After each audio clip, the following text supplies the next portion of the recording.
depuis les années 2005-2006, on constate qu'il y a un problème de foncier, un problème foncier au Burkina Faso. Et ce problème foncier au Burkina n'est pas seulement lié aux questions d'habitat.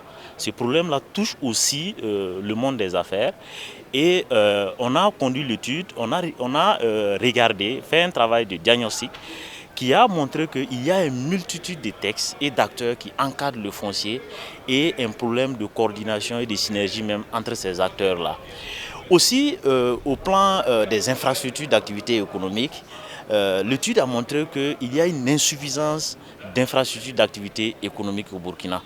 Et les infrastructures qui existent sont déjà insuffisantes et il y a un manque d'espace, un problème organisationnel et même un problème logistique. Dans le cadre de cette étude, nous avons proposé une stratégie de mobilisation du foncier en s'appuyant notamment sur les insuffisances de notre schéma de gouvernance foncière. Et cette stratégie de mobilisation du foncier se décline en 5 axes. Premier point d'abord, il faut d'abord faire un travail d'évaluation des besoins fonciers. Combien d'hectares avons-nous besoin? Deuxième point, il faut maintenant réfléchir et trouver les acteurs qui seront concernés par la mise en œuvre donc, de la stratégie de mobilisation des ressources du foncier. Et un troisième point est consacré justement aux questions de renforcement des capacités.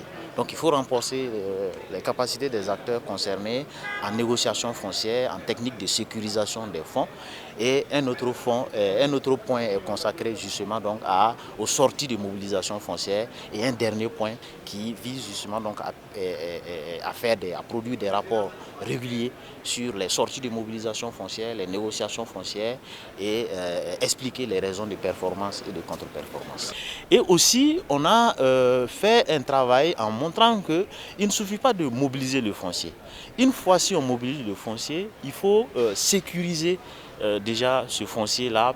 Dans les conclusions de l'étude aussi, on a formulé des recommandations globales en lien avec le foncier. Il faut mettre en place une stratégie de mobilisation du foncier, assouplir même les conditions d'enregistrement des baux amphithéotiques. Au plan fiscal, on ne doit pas avoir un régime fiscal classique pour l'enregistrement des baux amphithéotiques. Et on a fait des recommandations dans le sens aussi de revoir les textes, les textes de loi, notamment la loi sur le foncier rural.